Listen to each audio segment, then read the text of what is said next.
Prime Minister, it's me, Pierre Poilievre, the guy you've been dodging in question period, trying to avoid questions about how inflation, debt, crime, housing costs, immigration, and tariffs are much worse today than when you were elected, promising to make them all better. You've been avoiding accountability by jet-setting around the world on expensive trips to faraway places. And let me be clear, I don't begrudge anyone as a leader for reaching out and building ties, but it's just that you don't get any results. In fact, you have the reverse Midas touch.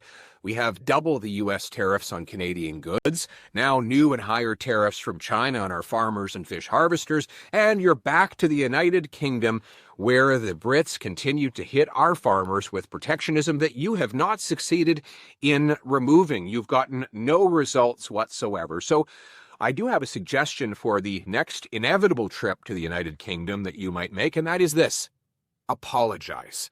When you were the governor of the Bank of England, you caused an inflation crisis by printing way too much money. In fact, inflation was far worse in the UK than in neighboring competitor countries. It had the second highest inflation during your time there.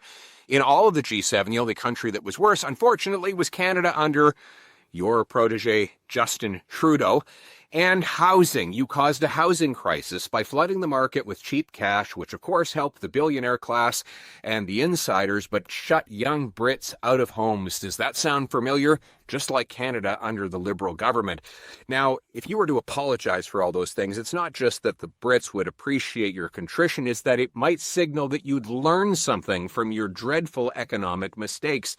It's not just that the London Telegraph said that you were the unreliable boyfriend of central banking. It's that these terrible policies repeated in Canada could cause even more suffering. By showing that you understand your failings, then maybe you can learn from them. After all, the definition of insanity is doing the same thing over and over again and expecting a different result. We as conservatives have learned from your failures, and we're here to help you avoid repeating them. We believe in cutting back on the bureaucracy, getting the deficit and the tax burden down so that hard work actually pays off in this country. Remove all that bureaucracy you keep building so that homes can actually get built, that people can afford, and unlock our resources so that we can become a self-reliant country. Those would be great lessons to learn from your failures, but first, you have to admit that you made them.